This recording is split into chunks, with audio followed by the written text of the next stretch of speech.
মুভির শুরুতে আমরা কেরালার একটি স্কুলে নিমিষা নামের একটা ম্যাথ টিচারকে ক্লাসের অর্ধেক স্টুডেন্টকে নিয়ে রাগী মাথায় বসে থাকতে দেখি। তার রাগের কারণ হলো গ্রামে থাকা এক পুলিশ অফিসার ক্রিস্টো জেভিয়ার গ্রামে ফ্রিতে বাচ্চাদের ক্লাস নেই, যার কারণে স্কুলের সব বাচ্চারা নিমিষা ম্যামের ক্লাস বাদ দিয়ে জেভিয়ারের ক্লাস করতে চলে গিয়েছে। একই ঘটনা প্রতিদিন ঘটতে থাকলে নিমিষা ম্যাম রাগ করে একদিন প্রিন্সিপাল ম্যামকে এই বিষয়ে জানালে তারা দুজন মিলে জেভিয়ারের কাছে গিয়ে এই বিষয়ে কমপ্লেন করে যে বাচ্চারা স্কুলে না গিয়ে তার ক্লাসের জন্য চলে আসে প্রতিদিন, যেটা তাদের স্কুলের জন্য খুব একটা ভালো খবর নয়। এই বিষয় নিয়ে জেভিয়ার তাদেরকে সরি বলে। জেভিয়ার মূলত এসআই, কিন্তু সে শখের বসেই বাচ্চাদেরকে ম্যাথ করিয়ে থাকে, তাও আবার ফ্রিতে। জেভিয়ার প্রিন্সিপাল ম্যাম আর নিমিষা ম্যামকে আশ্বস্ত করে বলে যে এখন থেকে বাচ্চারা আর স্কুলের ক্লাস মিস দিবে না। এই কথা বলে সে আবারও ক্লাস নিতে চলে যায়। জেভিয়ার সাধারণত তার টিউশন ক্লাসগুলো পুলিশ স্টেশনের উপরেই নিয়ে থাকে, আর এই ক্লাসের নাম দিয়েছে সে পুলিশ টিউশন। এরপর সেখানে গ্রামের পঞ্চায়েত প্রধান জেভিয়ারের কাছে এসেছে। আসলে গ্রামের একটা ধর্মীয় স্থাপনা মন্দিরের পাশে থাকা একটা কুয়োতে সবাই মিলে ময়লা ফেলে চলে যায়। এছাড়াও কাক সেই ময়লাগুলো নিয়ে মানুষের ছাদে ফেলে দিয়ে আসে। সতীশ নামের এই ব্যক্তি তাদের আটকাতে গেলে তারা উল্টো সতীশকে মেরে আহত করে দেয়। একে তো কুয়োটা ধর্মীয় স্থাপনার পাশে, তার উপর ময়লা চারপাশে ছড়িয়ে পড়ায় অনেক সমস্যা তৈরি করছে। তাই গ্রাম প্রধান জেভিয়ারকে এই ব্যাপারটা দেখতে বলে। জেভিয়ারও বিষয়টা দেখবে বলে তাকে বিদায় দেয়। এরপর সে আবারও ক্লাস শুরু করে। জেভিয়ার তার স্টুডেন্টদের সাথে অনেক বন্ধুসুলভ ব্যবহার করে থাকে, যার কারণে স্টুডেন্টরা তাকে অনেক বেশি পছন্দ করে। আর অন্যদিকে নিমিষা কমপ্লেন করার পর থেকে স্টুডেন্টরা আর স্কুল মিস দেয় না, কারণ স্টুডেন্টদেরকে জেভিয়ার বুঝিয়ে দিয়েছিল তারা যেন তার ক্লাস করার জন্য স্কুল মিস না দেয়, তাই স্টুডেন্টরাও আর ক্লাস মিস দেয় না। এরপর আমরা আখিল আর আরিয়া নামের দুইজন স্টুডেন্টকে দেখতে পাই, যারা মূলত একজন আরেকজনকে ভালোবাসতো। তারা দুজন গল্প করে করে বাড়ি ফিরছিল, কিন্তু বাড়ি ফেরার পর হঠাৎ আরিয়ার বড় ভাই বিবেক আরিয়াকে বেধড়ক মারতে শুরু করে, কারণ সে আরিয়া এবং আখিলের সম্পর্কের কথা জেনে গিয়েছে। বিবেকের খারাপ ব্যবহারেও আরিয়ার বাবা মা তাকে কিছু বলতে পারে না। অন্যদিকে আরিয়াও এজন্য রাগ করে ঘর থেকে বের হয়ে নিমিষার কাছে গিয়ে তার ভাই সম্পর্কে সবকিছু খুলে বলে। এতে নিমিষা বেশ রেগে যায়। সে সিদ্ধান্ত নেয় যে সে এই বিষয়ে জেভিয়ারকে কমপ্লেন করবে। এরপর আমরা রাতের বেলা আখিল আর তার বাবাকে দেখতে পাই। তাদের ক্ষেতে শূকর মারার জন্য একটা ভয়ঙ্কর ফাঁদ এঁটেছে, আর কিভাবে ফাঁদ রাখতে হবে না হবে সেটা আখিলের বাবা তাকে শেখাচ্ছিল এবং তাকে এই ব্যাপারে সাবধান করে দেয় যে এই ফাঁদে যদি কোনো মানুষের হাত বা পা পড়ে তাহলে মুহূর্তের মধ্যেই সেটা কেটে যাবে। তো পরদিন সকালে আখিল আরিয়ার গালের দাগ দেখে বুঝতে পারে যে বিবেক তাকে আবারও মেরেছে, কারণ বিবেকের এটা নতুন কাজ নয়। বিবেক আগেও অনেকবার আরিয়াকে মেরেছে। অন্যদিকে নিমিষা জেভিয়ারের কাছে গিয়ে বিবেক আর আরিয়ার ব্যাপারটা খুলে বলে। আসলে বিবেকের বয়স যখন 18 বছর তখন আরিয়ার জন্ম হয়, যার কারণে বিবেকের কলেজের বন্ধুরা তার বাবা মাকে নিয়ে আজে বাজে মন্তব্য করা শুরু করে দেয়, যার ফলে বিবেক আরিয়াকে ঘৃণা করতে শুরু করেছে। সে কখনোই তার বোনকে একটুও দেখতে পারে না এবং সে সব সময় মনে করতে থাকে যে আরিয়া তার জীবনের জন্য অভিশাপ, কারণ সে আসার পর থেকেই সে সবার কাছে বারবার লজ্জিত হচ্ছে। নিমিষা জেভিয়ারকে বলে যে গতকাল বিবেক আরিয়াকে অনেক বাজেভাবে মেরেছে, তাই এই বিষয়টা যেন জেভিয়ার সমাধান করে। জেভিয়ারও বলে সে ব্যাপারটা দেখবে। এরপর জেভিয়ার সেই কুয়োটা দেখতে যায়, যেটা আসলে একটা মন্দিরের পাশে, যার কারণে বিষয়টা একটু বেশি সেন্সিটিভ হয়ে পড়েছে। তাই জেভিয়ারকে যত দ্রুত সম্ভব এই জায়গার সমস্যা সমাধান করতে হবে। এরপর আমরা বেটসি নামের এক নতুন মেয়েকে দেখতে পাই, যে মূলত কানাডা থেকে এখানে এসেছে, কিন্তু তার বাইকের নাম্বার প্লেট আর ইন্ডিয়ার ড্রাইভিং লাইসেন্স না থাকার কারণে পুলিশ তার মোটরসাইকেলটি জব্দ করে ফেলে এবং তাকে সেটা পুলিশ স্টেশন থেকে নিয়ে আসতে বলে। এরপর আমরা দেখতে পাই জেভিয়ার বিবেককে থানায় ডেকে নিয়ে এসেছে এবং তাকে একটা চড় মেরে সাবধান করে দেয় সে যেন আর কখনো আরিয়ার গায়ে হাত না তোলে। এরপর সেখানে বেটসি তার একটা আন্টিকে নিয়ে আসে, আর এই মহিলা হলো গ্রাম প্রধানের ছেলের বউ, তার নাম শার্লি। এখানে শার্লি আর বিবেক আগে থেকেই পরিচিত। বিবেক যখন বের হচ্ছিল শার্লি বিবেককে দেখে এখানে আসার কারণ জানতে চাইলে বিবেক মিথ্যা বলে যে সে এখানে তার পাসপোর্ট ভেরিফিকেশনের কাজে এসেছে। তখন শার্লি বিবেককে যাবতীয় কাগজপত্র নিয়ে শার্লির বাড়িতে যেতে বলে। এতে করে শার্লি তাকে বাইরে যাওয়ার ব্যাপারে সব সমস্যার সমাধান করতে সাহায্য করবে। বিবেক শার্লির সাথে কথা শেষ করার পর আরিয়াকে আবারও আখিলের সাথে দেখতে পেয়ে তার রাগ উঠে যায়, আর সে মনে করে আরিয়াই হয়তো জেভিয়ারকে তার নামে বিচার দিয়েছে, যার কারণে জেভিয়ার তাকে ধমকিয়েছে। এরপর আমরা এই যে লোকটাকে দেখতে পাচ্ছি সে হলো ভেঙ্কাট। বিবেক মূলত এই ভেঙ্কাটের ড্রাইভার হিসেবে কাজ করছে। যদিও বিবেক উচ্চশিক্ষিত, কিন্তু বর্তমানে কোনো কাজ না পাওয়ার কারণে সে এখন ভেঙ্কাটের ড্রাইভার হিসেবে কাজ করছে। বিবেকের মন খারাপ দেখে ভেঙ্কাট বুঝতে পারে আবারও তার সাথে আরিয়ার ঝামেলা হয়েছে। বিবেক এখানে ভেঙ্কাটকে রেগে বলে যে এবার সে কিছু একটা করবেই। সিন চলে যায় ক্রিসমাসের রাতে, যেখানে এলাকার কয়েকজন মানুষ একসাথে বসে ড্রিঙ্ক করছিল। তখনই পাশের বাড়ির গাড়ির অ্যালার্ম বেজে উঠলে তারা সেদিকে তাকালে সেখানে একটা ঘর থেকে একটা লোককে তড়িঘড়ি করে বের হয়ে যেতে দেখে, কিন্তু অন্ধকার হওয়ার কারণে তার চেহারা ঠিকভাবে দেখা যাচ্ছিল না। পরদিন সকালে আখিল এবং তার কয়েকজন বন্ধুরা একসাথে স্কুলে পৌঁছা মাত্রই হঠাৎ জ্ঞান হারিয়ে ফেলে। এরপর তাদের 5 জনকে হসপিটালে ভর্তি করালে জেভিয়ার সেই খবর পেয়ে দ্রুত সেখানে যায় এবং তাদেরকে জিজ্ঞাসাবাদ শুরু করে যে তারা কি খেয়েছে। প্রথমে তারা স্বীকার করতে না চাইলেও পরে তারা স্বীকার করে নেয় যে স্কুলে যাওয়ার আগে তারা 5 জন মিলে স্মোক করেছিল।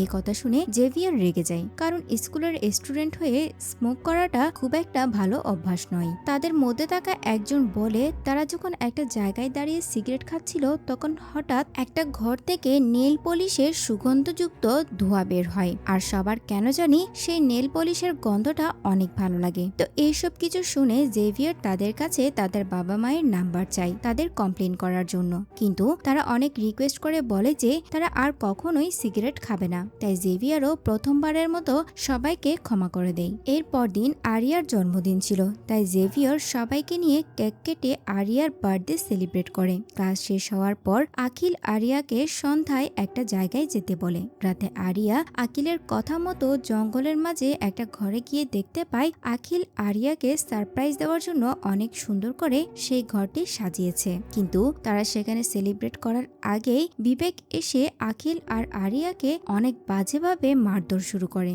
আখিল অজ্ঞান হয়ে গেলে বিবেক আরিয়াকে অনেক বেশি মারধর করে, যার কারণে আরিয়ার অবস্থা অনেক বেশি খারাপ হয়ে যায়। কিন্তু সে কোনো রকম নিমিষার বাসায় গেলে নিমিষা আর তার মা মিলে তাকে হসপিটালে নিয়ে যায়। সিন চলে যায় পরবর্তী দিন। আফজাল জেভিয়ারকে জানায় গতকাল রাতে 8টা থেকে 8:30টার মধ্যে কেউ একজন তাদের সানসেট দিয়ে হেঁটে গিয়েছে। জেভিয়ার এক পুলিশকে এই বিষয়টা দেখতে বলে। এরপর ক্লাস শুরু হলে দেখা যায় ক্লাসে আখিল আসলেও আরিয়া আসেনি। জেভিয়ার এই ব্যাপারে জিজ্ঞেস করলে সবাই বলে হয়তো তার জ্বর উঠেছে। আরিয়াও কিছু বলে না। যাওয়ার পথে আরিয়া তার বন্ধু নকুলকে সবকিছু খুলে বলে যে কাল রাতে কিভাবে বিবেক আরিয়া আর তাকে মারধর করেছে এবং আরিয়াকে অনেক বেশি আহত করে ফেলেছে। আখিল সিদ্ধান্ত নেয় যে যেভাবে হোক এবার সে বিবেককে একটা শিক্ষা দিয়ে ছাড়বে। সে তার পা ভেঙে দিবে যাতে করে সে আর হেঁটে আরিয়ার কাছে গিয়ে আরিয়াকে মারতে না পারে, কিন্তু এটা এমন ভাবে করতে হবে যাতে সবাই মনে করে এটা একটা অ্যাক্সিডেন্ট। তখন আখিলের মাথায় তাদের ঘরে যে অ্যানিমাল হান্টারটা আছে সেটার কথা মনে পড়ে যায়। রাতের বেলা তার প্ল্যান মতো সে ওই কাটারটা নিয়ে কুয়োর পাশে গিয়ে দুটা কাটার সুন্দর করে সেট করে দেয় এবং উপরে কিছু খড়কুটো দিয়ে দেয় যাতে করে কেউ বুঝতে না পারে। কিছুক্ষণ পর সেখানে বিবেক একটা কালো পলিব্যাগ নিয়ে হেঁটে সে কুয়োর কাছে আসে, যেখানে প্রথম কাটারটা এড়িয়ে গেলেও দ্বিতীয় কাটারটার মধ্যে পা পড়ার সাথে সাথে বিবেক সে কুয়োতে পড়ে যায়। এটা দেখে আখিল একদম থ হয়ে যায়, কারণ সে চিন্তা করেছিল শুধুমাত্র বিবেকের পা কাটবে, কিন্তু বিবেক যে সেখানে পড়ে যাবে সেটা আখিল বুঝতে পারেনি। এই ঘটনা ঘটে যাওয়ায় আখিল অনেক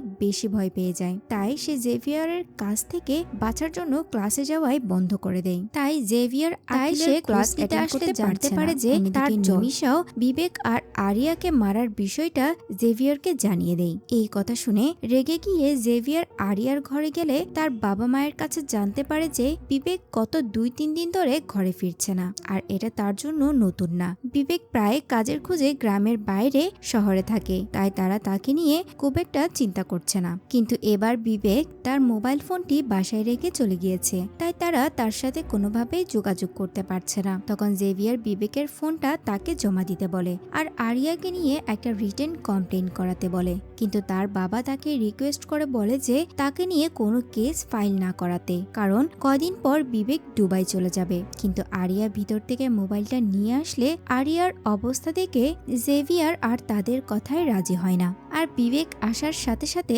তাকে থানায় দেখা করতে বলে। অন্যদিকে আকিলার সাথে সেই ঘটনা ঘটার পর থেকে সে অনেক বেশি অস্থির হয়ে পড়ে, সবার কাছ থেকে নিজেকে আড়াল করে রাখে।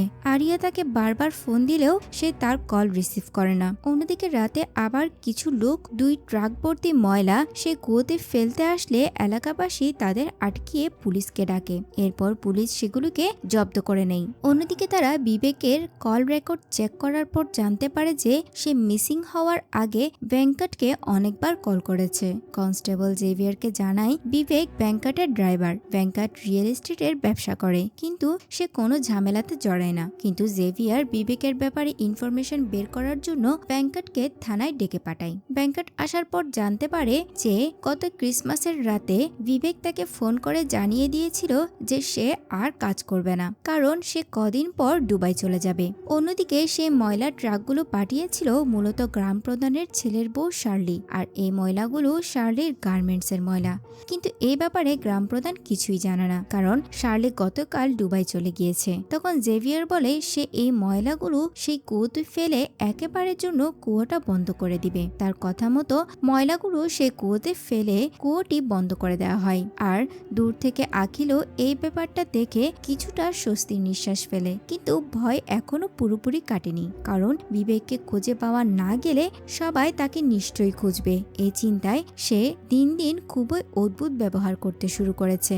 সবসময় সে আতঙ্কে থাকতে শুরু করেছে, যার কারণে সে একদিন ক্লাসে সেন্সলেস হয়ে যায়। আরিয়া, জেভিয়ার এবং তার বাকি বন্ধুরা কেউ বুঝতে পারছে না আখিলের আসলে হয়েছেটা কি। এরই মধ্যে একদিন স্কুলে সায়েন্স এক্সিবিশন শুরু হয়, যেখানে সবাই যার যার সায়েন্স মডেল নিয়ে এসেছে, যেখানে জেভিয়ারও ভিজিট করতে এসেছে। কিন্তু হঠাৎ সে আফজালের মডেল দেখে কিছু একটা ভেবে আফজালকে এই মডেলটি নিয়ে বিকেলে তার অফিসে যেতে বলে। এরপর আফজাল জেভিয়ারের কথা মতো তার মডেলটি নিয়ে সেখানে আসলে জেভিয়ার সেই মডেল থেকে একটা ডিভাইস উঠিয়ে নিয়ে তাকে জিজ্ঞেস করে সে এই ডিভাইসটি কোথায় পেয়েছে। আফজাল বলে এটা তার বাড়ির পেছনে পেয়েছে। এরপর সে আফজালকে পাঠিয়ে দিয়ে সেই ডিভাইসটিকে ফরেন্সিকে পাঠাতে বলে, কারণ এটা হলো একটা পেসমেকার যেটা হার্টের মধ্যে ট্রান্সপ্লান্ট করা হয়। জেভিয়ারের মতে এটা যেহেতু বাইরে আছে, তার মানে এই পেসমেকারটি যার শরীরে ছিল সে আর বেঁচে নেই, আর এই পেসমেকারের সাথে রক্ত লেগে আছে, তাই সে দ্রুত এটাকে ফরেন্সিকে পাঠাতে বলে। অন্যদিকে আখিল অনেকদিন পর ক্লাসে আসলে আরিয়া তাকে বারবার তার কল রিসিভ না করার কারণ জানতে চায়, কিন্তু আখিল তার কথার কোনো উত্তর দেয় না, বরং সে চুপচাপ ক্লাস শেষ করে আবার বাসায় ফিরে যায়। এই ব্যাপারে আরিয়া নিমিষার সাথে কথা বললে নিমিষা বলে সে নিজেই আখিলের সাথে কথা বলে দেখবে। এরপর সিন শিফট হয় রাতে, যেখানে এক লোক হঠাৎ মাটিতে একটা মানিব্যাগ কুড়িয়ে পেলে সেটা সে জেভিয়ারকে জমা দেয়, যেটা আসলে ছিল বিবেকের। আবার অন্যদিকে থিয়াম পারফর্ম করা ব্যক্তিটা হঠাৎই আখিলের কাছে এসে তার দিকে তাকিয়ে অদ্ভুত আচরণ করলে আখিল আতঙ্কিত হয়ে সেন্সলেস হয়ে পড়ে যায়। জেভিয়াররা তাকে হসপিটালে এনে ভর্তি করায়। হসপিটালের বাইরে জেভিয়ার দাঁড়িয়ে বিবেকের মানিব্যাগটা চেক করার সময় সেখানে একটা বারের রিসিপ্ট পেলে বুঝতে পারে বিবেক সেই বারে গিয়েছিল। তখন আখিলের জ্ঞান ফিরলে আখিলকে জেভিয়াররা পুলিশের গাড়ি করে বাড়ি দিয়ে আসার সময় জেভিয়ার বাকি পুলিশ অফিসারদেরকে বিবেকের ওয়ালেট পাওয়ার ব্যাপারটা বলে। তখন আখিলও সে কথা শুনতে পেয়ে আরো বেশি ভয় পেয়ে যায়। আর কনস্টেবল আনোয়ার বলে বিবেক সাধারণত ড্রিঙ্ক করে না, তাই তারা পরদিন সেই বারে গিয়ে সিসিটিভি ফুটেজ চেক করলে দেখতে পায় বিবেক সেই বারে টানা 7 দিন গিয়েছে, কিন্তু কোনো ড্রিঙ্ক করেনি, আর তাকে ভিতরে কেউ দেখতে দেখতেও পায়নি এবং প্রতিদিন সে খালি হাতে ভিতরে ঢুকলেও বের হতো একটা কালো পলিব্যাগ হাতে নিয়ে। শুধুমাত্র শেষ দিন সে একটা বিয়ারের বোতল নিয়েছিল। তবে বিবেক যদি ভিতরে যেত তাহলে তাকে কেউ দেখেনি কেন? তাই বিবেক অ্যাকচুয়ালি সেদিকে কোথায় যেত সেটা দেখার জন্য জেভিয়াররা বারের পেছনে চেক করতে গেলে দেখে সেখানে বারের পেছনেই আফজালের বাসা। আর জেভিয়ারের মনে পড়ে আফজাল একবার কমপ্লেন করেছিল ক্রিসমাসের রাতে কেউ একজন তার সানসেট দিয়ে হেঁটে গিয়েছিল। তার মানে বিবেক ওই সানসেট দিয়ে কোথাও গিয়েছিল। আর আনোয়ার জানায় শার্লির সেই ফ্যাক্টরিটাও এখানে ছিল, যেটা পরবর্তীতে ভেঙে কুয়োতে ফেলার জন্য নিয়ে যাওয়া হয়েছিল। আর পেসমেকারটাও আফজাল তার বাড়ির পেছনেই পেয়েছিল। তখন ফরেন্সিক ল্যাব থেকে কল করে জানানো হয় পেসমেকারটি 20 থেকে 25 বছরের একটা মেয়ের, আর রক্তগুলো 2 সপ্তাহ পুরনো। এছাড়াও রক্তে এক ধরনের কেমিক্যালও পাওয়া গিয়েছে। এরপর পেসমেকারের আইডি এর সাহায্যে তারা পেশেন্টের ডিটেলস বের করে এবং সেই অ্যাড্রেসে গেলে সেখানে বেটসির স্কুটিটি দেখতে পেলে পুলিশ চিনতে পারে যে এটা বেটসির স্কুটি, যে মেয়েটা কানাডা থেকে এসেছিল। বেটসি পুরো ফ্যামিলি কানাডাতে থাকে। এছাড়াও প্রতিবেশী একটা লোক তাদেরকে জানায় যে ক্রিসমাসের রাতে হঠাৎ এই বাড়ির গাড়ির অ্যালার্ম বেজে উঠলে তারা এদিকে উকি মারলে একটা লোককে পালিয়ে যেতে দেখেছে, কিন্তু অন্ধকার হওয়ায় তার চেহারা তারা দেখতে পায়নি। সেখানে থাকা একটা কারের ড্যাশক্যামের ফুটেজ চেক করলে তারা জানতে পারে বেটসির স্কুটি নিয়ে বের হয়েছিল, কিন্তু বেটসি আর আসেনি। স্কুটিটি বিবেক এসে পার্ক করে গিয়েছিল। আর ক্রিসমাসের রাতে লোকগুলো বিবেককেই পালিয়ে যেতে দেখেছিল। আর ওই দিনের পর থেকে বিবেক একটানা 7 দিন বারের পেছন দিয়ে কোথাও গিয়েছিল। পেসমেকারের আইডি থেকে যেটা ডিটেলস বের করলে তারা বেটসির সাথে বিবেকের কোনো ট্রানজ্যাকশন বা কল খুঁজে পায়নি। তাই তারা বুঝতে পারছে না বিবেক আর বেটসির মধ্যে কিসের সম্পর্ক আছে। তবে বেটসির অ্যাকাউন্ট থেকে 3 কোটি টাকা শার্লির অ্যাকাউন্টে ট্রান্সফার হয়েছে। আর বেটসি ইন্ডিয়াতে থাকা অবস্থায় সবচেয়ে বেশি শার্লির সাথেই কন্ট্যাক্ট করেছে। কিন্তু বেটসি কেনই বা শার্লিকে 3 কোটি টাকা দিতে যাবে, এটাই এখন বের করতে হবে। অন্যদিকে আখিল আরিয়াকে রীতিমতো এড়িয়ে যাচ্ছে, তার সাথে কোনো কথাই সে বলছে না। আর অন্যদিকে আরিয়ার বাবা মাও বিবেকের কোনো খোঁজ না পেয়ে চিন্তিত হয়ে পড়ছে, কারণ বিবেক এতদিন কখনো বাসার বাইরে থাকে না। এর মধ্যে একদিন পুলিশ ব্যাংকারের অ্যাকাউন্ট চেক করলে জানতে পারে যে শার্লিকে বেটসি যে 3 কোটি টাকা দিয়েছিল সেই 3 কোটি টাকা শার্লি আবার ব্যাংকারকে ট্রান্সফার করেছে। তাই পুলিশ ব্যাংকারকে অ্যারেস্ট করে নিয়ে আসে এবং তাকে জিজ্ঞাসাবাদ করলে জানা যায় ব্যাংকার বেটসিকে চিনেই না। জেভিয়াররা মনে করেছে হয়তো ভ্যাঙ্কট তার ড্রাইভার বিবেককে দিয়ে বেটসিকে শার্লির বুটিক ফ্যাক্টরির ওখানে খুন করেছে। কিন্তু পরে ভ্যাঙ্কটের দেওয়া তথ্য মতে তারা শার্লির বাড়ি মানে গ্রাম প্রধানের কাছে যায় এবং তাকে জানায় যে বেটসিকে খুন করা হয়েছে। আর এই খুনের সাথে গ্রাম প্রধানের পুত্রবধূ শার্লি জড়িত আছে। আর যেভাবেই পারে গ্রাম প্রধানকে শার্লিকে দুবাই থেকে দেশে আনতে বলে। অন্যদিকে আখিল এই ট্রমা সহ্য করতে না পেরে সেই অ্যানিমাল হান্টারে নিজের হাত কাটতেই যাবে, তখনই তার বাবা এসে তাকে আটকিয়ে ফেলে। কিন্তু এরপরেও আখিল তার বাবাকে কিছু বলে না। সে তার বাবাকে জড়িয়ে ধরে কাঁদতে শুরু করে। পরদিন গ্রাম প্রধান তার ছেলেকে মায়ের অসুস্থতার কথা বললে তার ছেলে দ্রুত শার্লিকে নিয়ে দেশে ফিরে আসে। আসার সাথে সাথে পুলিশ শার্লিকে কাস্টাডিতে নিয়ে নেয়। অন্যদিকে আখিলও থাকতে না পেরে নকুলকে তার বাসায় নিয়ে গিয়ে সব কথা বুঝিয়ে বলে যে কিভাবে সে ভুলে বিবেককে মেরে ফেলেছে। এরপর তারা দুজন মিলে একসাথে নিমিষার কাছে গিয়ে সব কিছু বলে। নিমিষা এইসব কথা শুনে আসমান থেকে পড়ে। এদিকে জেভিয়ার শার্লিকে জিজ্ঞাসাবাদ শুরু করলে প্রথমে শার্লি কোনো কিছুই স্বীকার করতে চায় না, কিন্তু ক্রিসমাসের রাতে বাচ্চাদের একটা ভিডিওতে শার্লি, বেটসি এবং বিবেককে শার্লির ফ্যাক্টরিতে দেখা গিয়েছে।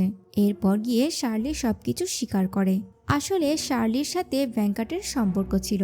এই ব্যাপারে শার্লি আর ভ্যাঙ্কট আর বিবেক ছাড়া কেউ জানতো না। কিন্তু ক্রিসমাসের রাতে বেটসি শার্লির সাথে দেখা করার জন্য শার্লির ফ্যাক্টরিতে যায়। সেখানে গিয়ে ভেঙ্কটকে সেখান থেকে বের হতে দেখলে বেটসি বুঝতে পারে শার্লির সাথে ভেঙ্কটের অবৈধ সম্পর্ক চলছে। বেটসি শার্লিকে 3 কোটি টাকা দিয়েছিল, কিন্তু সেই টাকা শার্লি ভেঙ্কটকে দেয় ব্যবসা করার জন্য।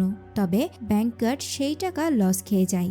এদিকে বেটসি শার্লির কাছ থেকে সেই টাকা চাওয়ায় সে দিতে পারছে না, যার কারণে বেটসি শার্লিকে হুমকি দিতে শুরু করে যে সে যদি বেটসিকে টাকা না দেয় তাহলে বেটসি তার শ্বশুর মানে গ্রাম প্রধানকে শার্লি আর ভেঙ্কটের সম্পর্কের কথা বলে দিবে।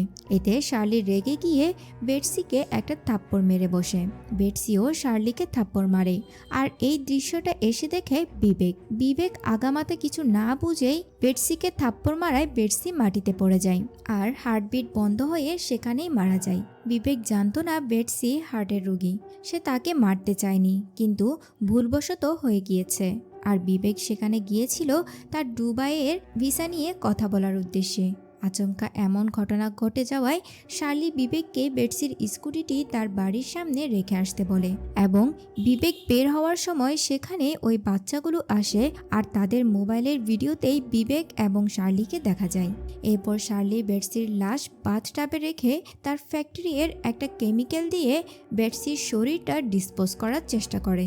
আর সেই দেহাবশেষগুলোই কালো পলি ব্যাগে ভরে বিবেককে ডেকে যে কোনো একটা জায়গায় ফেলে দিয়ে আসতে বলে, যাতে কারো হাতে না লাগে। আর কোথায় এই ব্যাগগুলো ফেলা হচ্ছে সেটা শার্লিকে বলতে মানা করে, যার কারণে শার্লি সেটা জানতো না।